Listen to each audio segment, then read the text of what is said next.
Welcome to Inspire Campfire, a podcast where ordinary people tell their stories of extraordinary adventure. These are campfire stories meant to inspire the rest of us to light the fire within, get outside, follow our dreams, and return to tell our own stories. Ready? Let's strike the match.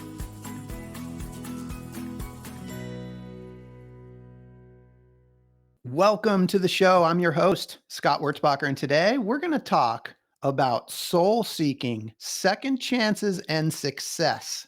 As today's very special guest tells us, we'll find these things through a little adventure as life's antidote. I am so excited to have with us Shelby Stanger, a native of San Diego, California, and creator of the podcast Wild Ideas Worth Living, which she sold to REI Co-Op Studios and continues to host. She has interviewed some incredible adventurers, and it is worth subscribing. Shelby is also the author of the new book, Will to Wild. I just finished reading it, and I am so excited to talk to her about this.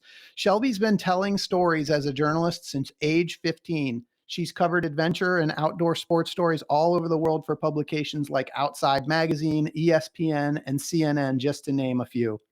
Shelby listened to the voice inside that called her to adventure when she decided to quit her job and pursue her passion for adventure and for sharing stories her way. Her book starts off with a question: are you gonna go?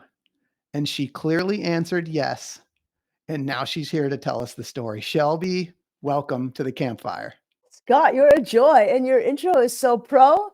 And I would really like to see that bio you wrote about me for myself. So thank you. I love it so much. This is going to be so much fun. I couldn't put your book down. I read it over the Christmas holiday, and there's just so many things that I feel like we have in common, and I just can't wait to talk about. So I wonder for listeners and just for context, if we could just kind of start a little bit, to sort of a brief synopsis of the story that I whizzed through in the intro, quitting your job and going after adventure full time. Could you just kind of take us through that? So I'm just going to talk about this line. Are you going to go? Yeah. So you got to say a little bit of Hawaiian pidgin, because the guy who said it to me, we were sitting in the water in Indonesia in the middle of the ocean at a remote surf break. I had never surfed waves like this in my life. We were the only ones out. Everybody else had gone in for lunch. And this giant wave of water started coming to me. And he looked at me and he's like, are you going to go? And he asked in a way that was like, if you don't go, you're going to be sorry. And I had never surfed waves like that in my life. I had just quit my job and talked myself on this surf trip with some of the best watermen in the world who were about to stand up paddle these remote waves off of Indonesia. I took a surfboard with me. It was way too small. I borrowed another board that was bigger. And I had to make a choice. And that's a choice that I had to continue to keep making in life. Are you going to go to do this thing that seems really scary on paper, but you do it anyway in life? And it ends up leading to so much more. My story takes place, you probably should just read the book, but it's a long story. It was a very similar time as now. This was 2009. It was the height of the recession. People were losing their jobs left and right. And I had this dream job at Vans, and I love Vans. I love the people I worked for. I loved my boss. I loved my friends. But I had wanted to be a writer. And at the time I was doing marketing and sales, and it was awesome. But I didn't really see a future for myself there. And I didn't like the commute. You could not work from home. So today, don't quit your job if you don't have to. You can work from home. You can do a side hustle. There's a lot of ways to adventure. But at the time, I didn't have another option. I had to make this choice that made no sense on paper.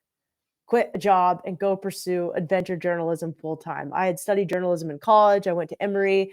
I played soccer and ran track and got to intern at CNN, worked for a newspaper in South Africa.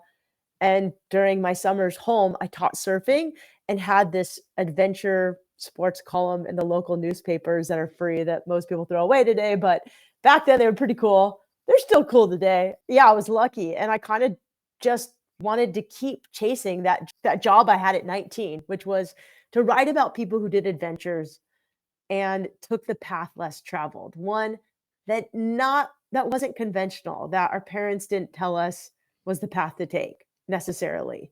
And they did it anyway, and they had joy and they felt alive. And yeah, so it was a similar time to now. And eventually I had been really depressed. I was really stuck. So if you're listening and you feel stuck and you don't know what to do, I was there. Like, I didn't know what to do. I developed depression. Mental health illness runs deep in my family, and it really scared me. I had to make a choice to drop in on my own life, get help, quit my job, and pursue this thing was that's like dropping into a wave. Like, it was a complete unknown. When you drop into a really big wave, this is what will happen. You either fall, you ride it for a little bit, and then you fall, you hit your head with your surfboard, you break your board, you get injured, or you catch the ride of your life. Or maybe it's something in between. You ride it for a little bit, you do a cool move, and you kick out. But like, going is so much better than staying on the boat, where the only thing that you're going to get for sure is seasick or sunburn. And I didn't want to be like seasick and sunburn in my life. I just wanted to get out of the sand and out of the boat, and I wanted to drop in on my life. And so what I did was I ended up accidentally pursuing this full time, this idea of chasing the will to wild. And so I had done this before. I had done it first as a journalist. Then I started this podcast called Wild Ideas Worth Living, where I interviewed people who did this full time. I sold it to REI. I still host the show. It's every week. You can get it anywhere you listen to podcasts. And then I decided I need to write a book about it, because there's so many adventure books out there that talk about the glory of adventure, but they don't talk about like how to go pursue an adventure. What happens to your mind when you're scared to pursue an adventure? What happens when you get to the finish line? Or what happens when every single thing goes wrong, which happens on any good adventure? Like, something will go wrong, and it's just how you continue to deal with it and get back up and keep going. And so during the pandemic, like many people, I was like, okay, fine. I now have the time to write this book that I'd been dreaming about writing since I was 16 years old. I'd always wanted to write a memoir, but that felt completely narcissistic at the time. I'm only 43. I didn't feel like I'd done anything that cool, but I'd done a few really cool things, and I'd interviewed enough people over my life that I wanted to create sort of this philosophy adventure book. I'm a little ADD, so I wanted to make it easy to read. And if you didn't want to read the whole thing, I wanted these like little tips of advice at the end of each chapter, so you could just read that and pursue your idea. So yeah, my story is like, it kind of goes back before. When I was a little girl, I found surfing. My father had died suddenly of a heart attack when I was almost 12. My mom sent me to surf camp, and I had all these good-looking guy instructors. They were great. I love them. And then I had this female instructor who happened to speak fluent French and Spanish and taught SAT courses. And so my mom's like, oh, she's wonderful. She can babysit you. And she'd have like wild parties at my house, and she was so awesome and so fun. And she would like insult the guys who hit on her, but was like super fun and had lots of boyfriends. And she was so cool. And I just worshiped her. Her name is Izzy Tihani. She ended up starting this thing called the Surf Diva Surf School, which was the first all-woman surf school in the world. And at 16, I ended up being her surf instructor. I wasn't even that good of a surfer, but I could like help women with the psychology of getting out of their head and learning to ride a wave. And I could push them into waves, which was kind of what surf instructing was in 1996. It's changed now. But back then, not a lot of people were teaching people to surf. It was like, nobody wanted to teach people to surf. So in helping women get over their own fears, I got over mine. But I noticed something really interesting. Women would come for just a weekend or a week-long surf clinic, and they'd learn to ride just a few waves at La Jolla Shores in San Diego, or maybe we were teaching in Canada or Costa Rica.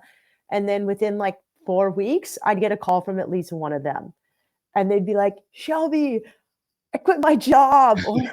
Or they like were divorcing their partner that they needed a divorce, or they were getting out of a really bad relationship that they needed to end, or they were like starting a business or moving across the country, often to a place with a better beach, and their life would never be the same again. And they would continue to make these changes. And I was like, God, these people like go to therapy, they take drugs. There's all these things you can do, but maybe someone just needs a little adventure to develop the courage that they can then take with them to the rest of their life and do the thing that they're meant to do. And maybe adventure is the drug that helps catapult you to the next level. And so I've been studying it. And like this book talks about a little bit of the science of it. There's not too much science because there's so many books on science. And like, I just wanted real life examples that showed a myriad of people who did adventures big and small and changed their life. It is a memoir, but it is also a how-to book. as Yes. you said. I mean, it's a how-to adventure, how to get outside your comfort zone and go do this. Like, I'm curious for you, like the inspiration for adventure and like some of your first adventures. Was surfing your sort of entry point into adventure? Because I'm kind of a like, I don't surf, I want to, but it just seems like such a natural, I think that story that you said about people calling you and say, yeah, I'm quitting my job, I want to come out, I want to surf, like you just hear that, like, Surfing's like, there's no sport like surfing. And I was lucky. I grew up on the beach in San yeah, Diego. No one in my family surfed. They still don't surf. Actually, I've gotten my niece and nephews to surf, and it is like so joyful because my dad didn't even like the sand. Like, he thought it was gross. He was from New York. He's from Brooklyn. So surfing is like one of these activities that is in nature. It's super fun. It's social, can be. It's also very solo. No wave is the same, and you have all these chances to interact with nature in the most magnificent way. And you fail a lot. It's kind of like rock climbing. You fail and you fall a lot. Luckily, you're usually attached to ropes and there's not a lot mhm, of consequences unless you're doing something that you shouldn't be doing or yeah, bouldering or whatever. But failing a lot is really good for people. Like, we're so afraid to fail. And when we do it, and kids fail all the time. They get up, they fall, they get up, they fall, they just keep going and they don't care. And I think as adults, we forget how to do that. So sports that are in nature sort of let us fail again in a way that's very playful. And then we can take that lesson to the rest of our life and fail in a more playful way. Because let's face it, 2024, everybody's taking themselves and their life way too serious. And it is serious right now. There's a lot of things going on in the world. There's wars, there's like a lot of income inequality. It's like a terrifying time. But all we can do is what we can do in front of our lives. And if we can have more play and more joy and more love, we'll be happier. The world will be better. yeah. So I want to come back to, are you gonna go? How you gonna go? Are you gonna go? I wonder if we could kind of slow things way down and go inside. I want to ask you a deep question. Like, are you gonna go? When you get to that moment where it's like you're either gonna go or you're not, what does that feel like? I'm like, no, I don't want to go. I'm neurotic. I'm like, my mind is screaming, no, don't go. You're an idiot. Like, this is a bad decision. You're gonna die. And then there's this like moment where you're like, God, maybe, or maybe not. And you just decide, like, I'm not gonna listen to that voice anymore. And you tell it to shut up and you make a decision, your will to wild and say, what if it works out? Instead of what if it doesn't, you ask yourself, what if I do have success? What will that look like? Or what if I just try and enjoy the trying, which is really hard for me. I like to get to finish lines. Yeah. I don't like just the whole journey part, which is what this book is about. I mean, we write the things that are the hardest for ourselves, right? These are the lessons I needed to learn. So yeah, going is, it's a decision and a lot of things run through my head, but often when I know I made the right decision and I go, there's a little moment of silence. And I know I got it because I've made the decision to go, and that itself is success. If I fall after that or fail, it doesn't matter. Starting is the part that's the most important. Wow. It's that little moment of silence where you know you succeeded. It's the going. Like, yeah, go on a hike. You may get lost. Your kid may go with you and may want to cry and turn around at the very start of the trailhead. But getting to the trail and getting out of your house in the car and packing a backpack, that's the success. And I think we forget that. It's going. Going is the success. You know, what happens after that, it kind of doesn't matter because you're off the beach, you're out of the sand, you're off the boat. Hey everyone, it's Scott here. This podcast is a passion project for me because I absolutely love adventure. And it's thanks to the effort of my residential real estate team here in Charlotte, North Carolina, that many of you know as the W Realty Group, that this podcast gets funded. This awesome group of people have unmatched levels of competence and caring for our clients. If you know of anyone looking to buy or sell a home, our team serves the Charlotte, North Carolina market, but we can also help you find an agent anywhere throughout the US or Canada through our highly connected network. When you support our real estate business, you are also supporting this podcast. Thanks for listening, and thanks for your referrals. Yeah. Is it the same when you're quitting your job as when you're deciding to take a wave? That's a little different. Oh, no. You still need courage, and a lot of people are like, "Shelby, I wanna quit my job," and I would get phone calls all the time from people. Every time someone wants to quit their job, they call me.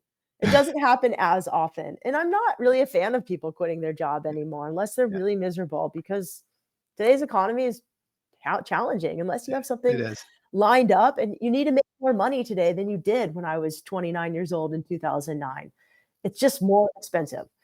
But if you know you wanna do this thing and you're not doing it because you're so scared and your fear is keeping you from being happy, then you have to just answer that what if. So it's a little different, I'd say, but I'd say quitting your job takes a lot more silence than just little bit on a wave. But I think those moments in the water, in the waves, added up over and over and over again, give you the courage to do the things on land that you need to do, to have those difficult conversations with people you love, to decide to quit your job, to maybe take up a new habit or ditch a habit that's not serving you. And it's really interesting. Like, my mom's a therapist. I talk to a lot of people about their psychology, and people try all sorts of things to change their life and to build courage. But I really believe to build courage, going out and doing an adventure in nature is the best way, because there's the courage you get from doing an adventure, something that scares you. And then there's the nature part. And in nature, we know our immune system is boosted, our nervous system calms down, we're able to make better decisions, we relax, we get into flow. And so when you combine adventure with the effects of nature, it's almost like the synergistic effect, and you're just able to really make a transformation, big or small. And this book has like a tent, and I'm like, who knows where this place is? This is not me in my tent on the cover of this book. I will never go sleep in a tent in this freezing of cold conditions, likely. You do not have to climb Mount Everest to go on an adventure. You do not have to sleep outside in a tent in the middle of a cold place. All you have to do is do something outside in nature that gets you a little out of your comfort zone, and make that decision. Maybe it's just the decision to watch the sunrise 5 times a week or go watch the sunset. That's all. Can you bring that together for me? The title of your book is Will to Wild, but what is the Will to Wild? It's kind of whatever you make of it. I kind of wanted listeners to take that idea and run with it themselves, but the will is the decision to have a relationship with the wild, which is Mother Nature. And that relationship can look many different ways. And I include a vast number of ways in the podcast, from first outdoor drag queen to a former Holocaust survivor to Alex Honnold, who free soloed El Yeah. Capitan, to some twins who paddled on paddle boards with just their hands. They're like oversized surfboards from Alaska to Mexico. It took them months, to guys who biked the same route. And I think adventure is adventurous if it's adventurous to you. And that's my definition of adventure. It's adventurous if it's adventurous to you. When I did this book, the person who bought the book and agreed to be my editor was fired. And I had a new editor, and she was like, "I want you to organize your book in terms of length of adventure and type of adventure." And I was like, "No, like, someone's hike up a hill is another's hike up this giant mountain. Yeah. And we're all different. It's a spectrum." I love that you called it a decision, because it kind of ties back to that moment of silence that you talked about. Shelby, another podcast guest that I've had, great man Jesse Gross, said to me that, and I don't know if this is his or somebody else's, but he said, the thing that we're inspired to lead is often the thing that we need. And when I talked to you a couple of days ago, you said that you wrote this book to help people get unstuck. Yeah, I've felt stuck a lot. I was curious if writing this book helped you get unstuck. I think writing this book was like a long dream that I wanted to do. I've wanted to write a book since I was like 12. And I might be late because now AI can write your book for you. But I was like 3 months before AI and ChatGPT came out, this book came out on shelves. And so I feel really grateful that I scratched that itch. And I do feel less stuck. I feel like I can write anything. But there's times in my life where I feel stuck again and again. I don't think we like solve all the problems with one thing. I think I get scared a lot about a lot of things. I'm like naturally wired to be a little scared and fearful, which is why I continue to do things that take me out of my comfort zone just a little bit. And that's changed. Like I'm 43 now. I do things way differently than I did at 29. I'm much less reckless. When I was 29, I paddled a portion of the Amazon River. I went to Indonesia with all these guys. I would hitchhike. I would do like things I probably wouldn't do today. But now I do things differently and I take bigger risks in business. I'm not going to like hitchhike as much as I used to at a younger age. Yeah. Well, you talked about that. That was something else we covered the other day, was fear. I think you said something along the lines of, I am a little chicken. I'm a total chicken about things. Like many things scare me. I mean, but I purposely try to do things that do scare me. Like growing up, this sounds really weird, but I didn't like math. And I got out of going to a really good 4-year university with taking zero math. I went to Emory University and I didn't need it for most of my life. However, when I've gotten into negotiations that are fast and I got to do percentages, my partner, he's also in real estate like you, he like laughs at me. He's like, no, you're wrong. Like that is not X% of that. And like you just messed up and cost yourself some money. And that sucks. So I signed up for a math class and I hate math. That's And like awesome. there's word problems and they're awful. And like it feels really good to do the thing that scares you because then you get this confidence and courage. And then you're like, well, dude, if I could do math, now I can like go do the worm on the dance floor or talk to that person that used to intimidate me. Now I can go surf that wave. Like I think it all applies. And I grew up in a family where I was the fourth kid. So there was 2 girls that were born and then a son, and he passed away at 3 months of sudden Mm. infant death syndrome. And my mom was like really scared at all times that I would die too. And so, we talked about this recently. She's like, you grew up in a lot of fear, but yet I'm really brave and I'll go try these things. And so I think we constantly try to work through fear. And all of us are a little scared, but I think what's important is we do the thing that we're scared to do, scared anyway, and that's okay. How does it show up? How does fear show up for you? And how do you advise people to push through it? You said, you're brave, but you've got the fear. Like, what is that? How does that show up for you?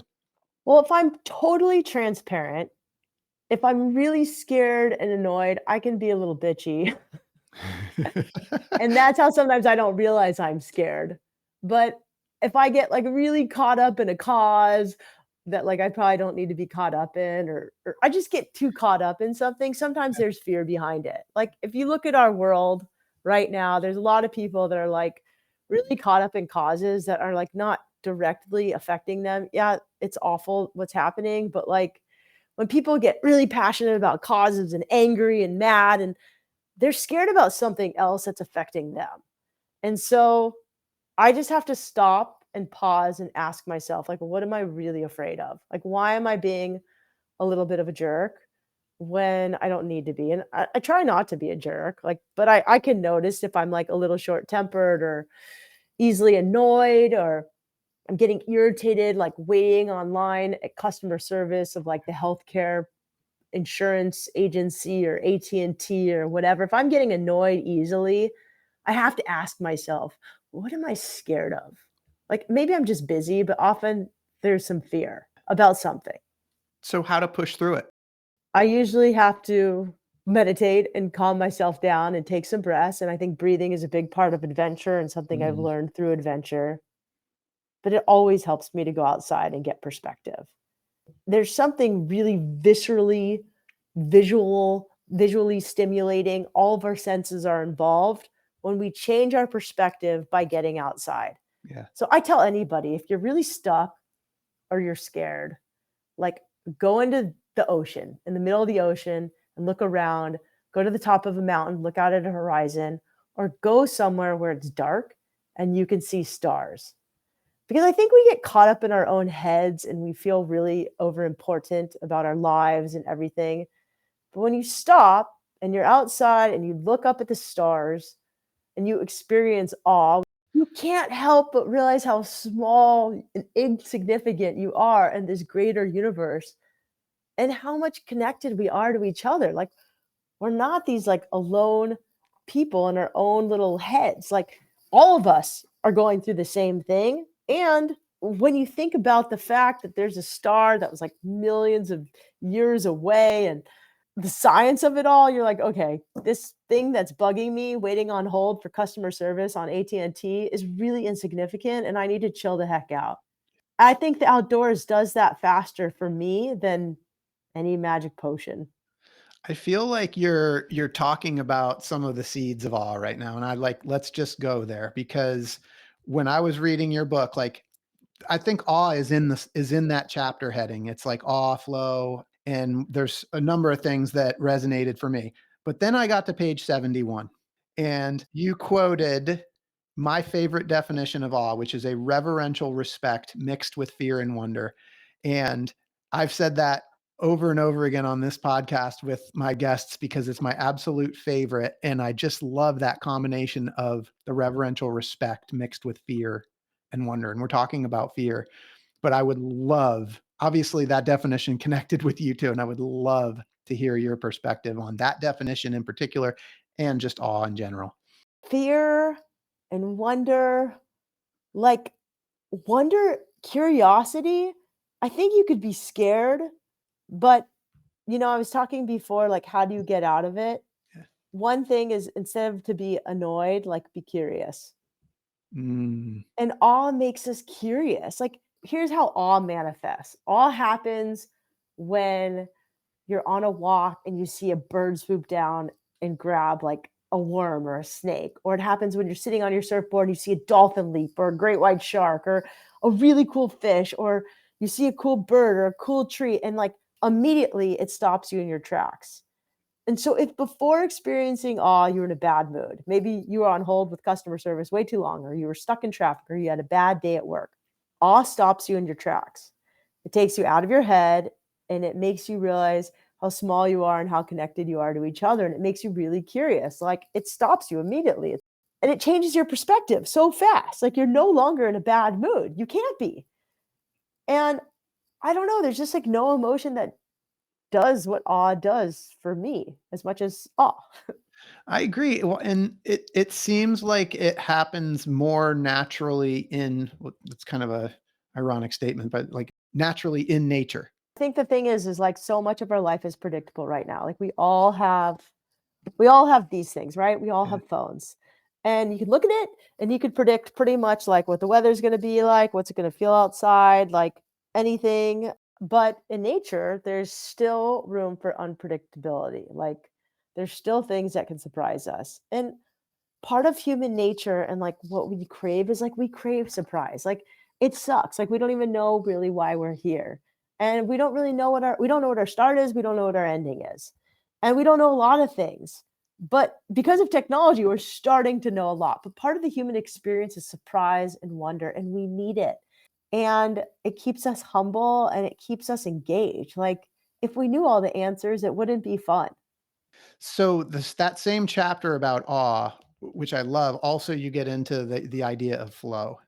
To me, at least, like sometimes awe, I guess, can be almost a trigger for dropping into flow. I'm just curious, like for you, the connection between awe and flow, and then we can kind of get into your experiences with flow. Yeah, I mean, I think oftentimes when I'm in awe, I can quickly get into flow because I like forget everything else, all the crappy BS that occupies my mind. And I enter this state where I'm just in the present moment. And that's beautiful. Flow is happens a lot in nature. Like, you have to go with the flow when you're surfing on a wave or you'll fall off. When you're climbing up a rock face, you kind of got to be in flow or you'll also like miss a hold or fall. And same with hiking in the woods, when you're around all this nature and you hear bird song and there's trees and you've got this soft gaze watching the leaves wrestle through the trees, you often also get into a state of flow and like your mind will wander like it's meant to wander, different from when you're just staring at Instagram and like scrolling and being like, it's really nice. So nature produces a lot of chances for us to get into flow. And when I'm in flow, I come up with some of my best, most creative ideas. And I come up with the answers to things that might have been hard to come up with inside four walls confined by an office. So if you're struggling with like what to do next, or you're stuck, getting outside, possibly getting into flow might help you think of an answer that you never would have thought of. Like, I remember when I quit my job, I had a pro list and a con list. And like the pros for quitting my job were they just did not add up on paper. I had to listen to my heart and my intuition and my gut. And like science doesn't answer everything. I'm a big fan of science, but I Mhm. think that the mystery of life is also beautiful and listening to our gut. And we have this like internal knowing that sometimes we forget about, and we get distracted with all these little things that we have in our technology, which are beautiful. Our technology is allowing us to talk and have a podcast together. But at the same time, all of us are a little too addicted to our technologies, and just out in nature, we can find these great answers as well. I have to ask a side question. Intuition, heart, and gut. What does it say? What does your gut say to you? What does your heart say to you? Like, how do you hear that? How do you experience that?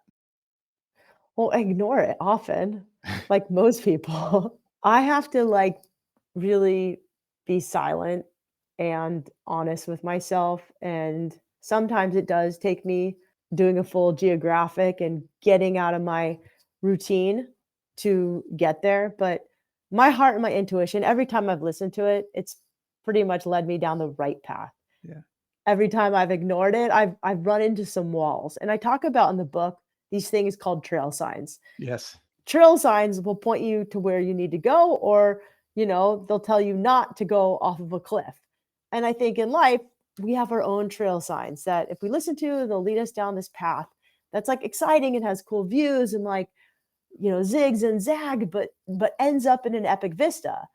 And when we go the wrong way, we just keep hitting these walls. It's okay. Like, to find the right way, sometimes we have to go the wrong way. But when I don't listen to my gut, I hit a lot of walls. Is it a feeling that you experience?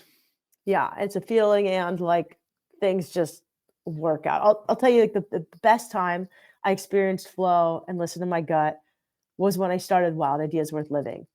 I wrote a business plan and I was like, I'm going to launch this podcast. It makes kind of not a lot of sense on paper, but no one's doing it. No one's reaching men and women talking about action sports and outdoor sports. There's nothing like it in 2016. And the minute I started it, I was so invested, so excited. People signed on to help. And like, there's plenty of things I've tried in life, sales jobs, pitches that like I would pitch people and they're like, yeah, nice, Shelby, but I'm not interested. But people were genuinely interested. And sure, I got some rejections along the way, but I felt good. I like lit up. I would say like the feeling of like, I felt like I was meant to be doing exactly what I was doing. I was excited to get out of bed and go for it. It's like a feeling of aliveness. Yeah, I just felt alive. Exactly. Kind of like surfing on a wave. Like, you can't help but feel alive knowing that you could fall off. And that feeling fuels that heart, gut, intuition. Yep. Self-awareness is something that I'm super intrigued about, and I'm curious, like for you, how self-awareness has shown up in your journey, and specifically one of the things that you mentioned in your book was taking like a personality test that helps you kind of see some things about yourself that you hadn't seen before, and how that helped you along the way. Just curious how self-awareness has helped you along the way. I'm a somewhat self-aware person. I don't think I'm like excellent at it or really terrible at it. I remember when I used to play soccer at Emory, one of the girls went up to me and she's like, Shelby, dude, pass the ball. Yeah, it's radical. Okay. And I was like, oh, that's so cool. Yeah, I'll pass the ball to you. And then everybody else started cracking up and they were just making fun of my jargon, being a Southern California girl in Georgia. And I was like, oh, okay, I get it. I think self-awareness is really important, and you have to be self-aware when you're surfing or hiking or rock climbing or doing any activity outside Yeah. just for your own safety. But yeah, I think what you're referring to is I took a test called Strengths Finders Yeah. test. Yeah. Yeah. I didn't know what I was going to do with my life. I was trying all sorts of things, and I just took this test that would show me what I was good at, so that I could identify what I was good at, but also what people would pay me to do. I love surfing, but I'm not very good at it. No one's going to pay me to do it. And that would be great for a job, but it's not something that someone's going to pay me to do. But podcasting, I was like, huh, I'm like good at marketing. I'm loquacious. I am an activator. I'm a good connector. I get people excited about stuff. Maybe like this could combine everything I'm good at. And like the signs really pointed me to keep pursuing podcasting. I'm curious because that's like an external test, right? And it's like, I like to think that we already kind of know these things about ourselves, but sometimes we have to take these like external tests It's to a discover. validator. Yeah. So what was that like? It's exactly a validator, but it's like maybe didn't come to your like conscious awareness until this test told you that. But like, what was that experience like for you? Well, like I come from a family of overachievers, and I come from a family where there's a lot of awards, a lot of achievements, a lot of articles in the newspaper. And so having something on paper that told me what I already knew was really nice. And not everybody needs that. Like some people don't need that. Some people are just like, I know, and I don't need anything else. And to those people, I salute you. I'm not one of those people. I like to have a little bit more approval. I'm a little scared, and I'm working on it. I'm a work in progress. I would like to not need approval from other people or things, but it was just nice to see like, hey, these are skills I have. I could take these to the workforce and try to monetize them and have fun doing it and help other people along the way. And I'm not taking advantage of anybody or like there's some shady job. There's a lot of ways to make money, and there's a lot of ways that are shady to make money. And this felt really genuine, authentic. And when you do something that feels authentic to you, it's very easy to get into flow. And there's this saying like, do what you love and the money will flow. And no, that's not always true. Like, I don't believe it. People used to tell me that all the time. And I used to tell people that all the time. And like, that's not true. I would be a pro surfer if that was true. But I think you can find something that you love doing and you'll just keep doing it. And then if you keep doing it, you'll get good at it. And then that often leads to making some sort of money. Depends what you do. Effort doesn't always equal reward in our society, but effort equals some kind of reward. What have you learned about yourself through this whole life's journey? Everything. I've learned that there's a lot of courage to be had and to build and to be harvested by going on these little adventures. And that the more courage you have by doing adventures, the more courage you can have to take to the rest of your life. And I also learned that like I'm learning more as I'm older that like giving is a really important part of being adventurous, Yeah. and it feels really good. And we live in kind of like a selfish time, and giving just feels much better than getting. And that's kind of something I'm trying to incorporate more into my life and my work. And this book was kind of like a gift. Like, you don't really make money off of a book. And it was like, I just want to share everything I've learned and help people who feel stuck and scared and alone. And I like want them to go do the thing that makes them feel alive. So I love that you just said that about giving, because one of the next questions we were going to talk about, you are clearly an adventurer. You love to get out and experience adventure yourself, but you're also somebody that loves to study other adventurers, talk to other adventurers, and share these stories. And I have to believe like your desire to be an adventurer, but also to learn from others and then share all these stories, that it kind of all works together. I like people. Like some people just love dogs. I like dogs. But like I love people. I'm not gonna have a pet person, but like I love talking to people. I will talk to anybody at the coffee shop, on a walk. Like I'm genuinely interested in people, how they do what they do, why they do it, what makes them tick. Yeah, I like people. That's kind of it. So, in that spirit of giving, what is it about sharing other people's stories that lights you up? Well, I don't think other people are really good at telling their stories. And Mhm. like somehow I can just tell other people's stories really well. That was like a weird talent I have. And I want other people to hear other people's stories because that's how I learn. Like learning from someone else and how they did it is how I've always learned. And I think as humans, like it's the oldest form of how we learn storytelling. I love helping other people share how they got from point A to B, by following this path that maybe wasn't super traditional. Well, in that sharing and in that giving, we find out, like you already alluded to it, it feels really good. Do you have any can you think of any stories of listeners or people that have read your book that have kind of reached back out to you and, given you kind of that validation of how you've inspired them? I get like a DM every day from someone Nice. who's like, "I read your book," or "My daughter shared your book," or something, and it's really validating and really cool. It's crazy because I haven't sold that many books, so I don't know. I feel like every single person who's read my book messages me. So the people that it resonates with, it really resonates with, which is really beautiful. And then every now and then I have someone who's like, "I quit my job," and I'm like, "Oh no." And that's cool too, if Yeah. that's what they're meant to Yeah. do. I just don't wanna take any responsibility for, aftermath of that. On the flip side, how about some guests that you've had on your show that have specifically, like, moved you to take certain actions? Yesterday, the show hasn't come out, won't come out for a while, but I interviewed Lael Wilcox. She's this incredible cyclist who's gonna bike around the world and break the record. Cool. And her and Courtney Dauwalter, who's a famous ultra runner, are very similar. They're females that are motivated by joy to push themselves and see how far they can push their body. And it's like mind blowing to me because a lot of adventurers I interview are like a little busted and they're like running from some problem. And that's why they're like climbing Everest. There's a lot of that. And that's okay. That's fine. If that's how you do therapy, that's fine. But these girls are just purely motivated to like see what's around the bend and how fast they can go and like keep going without without breaking. And they're just so excited. They want to motivate other little girls to do that. And no one looked like them when they were trying. And that's really inspiring. Like I want to try a bike packing adventure. I haven't gotten a bike and I don't have a backpack for biking, but my neighbor did it the other day and he had a really good time. I've been inspired to go outside and sleep in a tent, which isn't something I normally would do, but it's really Nice. fun. Even Nice. for a night, it's super easy.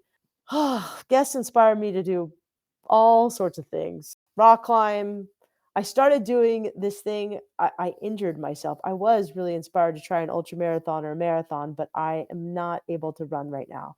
And so I started doing this thing in the pool where I do breath holding safely under supervision of someone watching me. Yeah. And it's very extreme and very calming. It's called Deep End Fitness and it's in San Diego. And it was probably started, I think the story is that it was started to help people get ready for like Navy SEAL training and Okay. then it got adopted by CrossFitters and regular people. And I'm not like really into CrossFit, but I think the concept of all of it is really cool. And it's basically this workout that I absolutely suck at.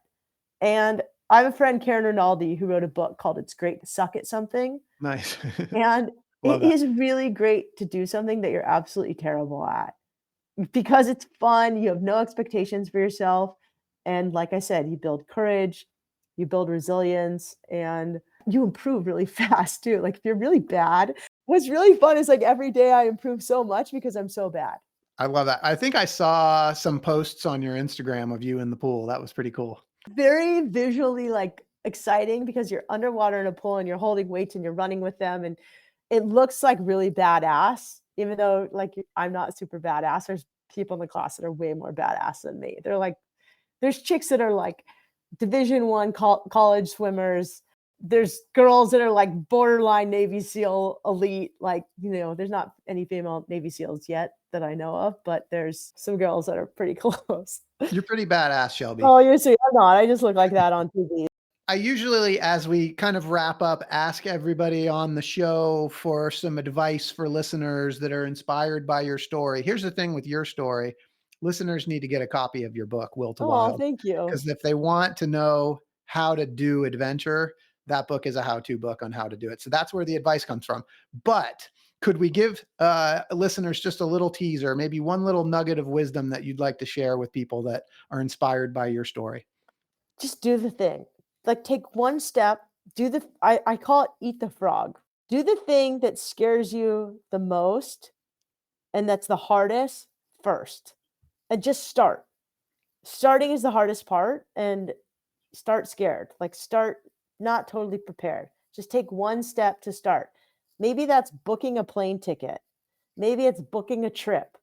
You don't have it doesn't have to be a sufferfest. Like if you're wondering about you have a wild idea, maybe you want to go on a little adventure, it really helps to have skin in the game. So put it on the calendar, put a deposit down on a trip, just book something. Then you have to show up. You're not going to back out. That's a big deal. Putting the deposit down, like that's a decision right there. Yeah, and invest in yourself. It's like the best investment you'll ever make. Like the money thing scares a lot of people, Yeah. but like investing in adventure is really not as expensive as like investing in a Louis Vuitton bag. So like go invest in an experience because it'll pay back in dividends. Yeah. Shelby, you've got a lot going on. You've got the book, you've got the podcast, you've got other things in the works. Like, could you share with listeners what's the best way for people to find out more about you, get a copy of your book, hear your podcast? You can actually get the audiobook, I think, for free if you do a Kindle trial. And Okay. I read it, which is fun. You get the book Will to Wild on Amazon or pretty much anywhere books are sold. The podcast that I host for REI is called Wild Ideas Worth Living. I have a website, shelbystanger.com, and I'm going to start taking on consulting clients. I haven't in the past, but if you're feeling stuck and you just want to book like 20 minutes with me or an hour, I'm going to offer, hopefully by the time this comes out, it'll be up. If not, just message me and say, how can I do this? It doesn't make sense on your website. That's fine. I'll get it together. But I have enough people asking me and I just want to help people. So for right now, I don't know if I'm going to do this forever.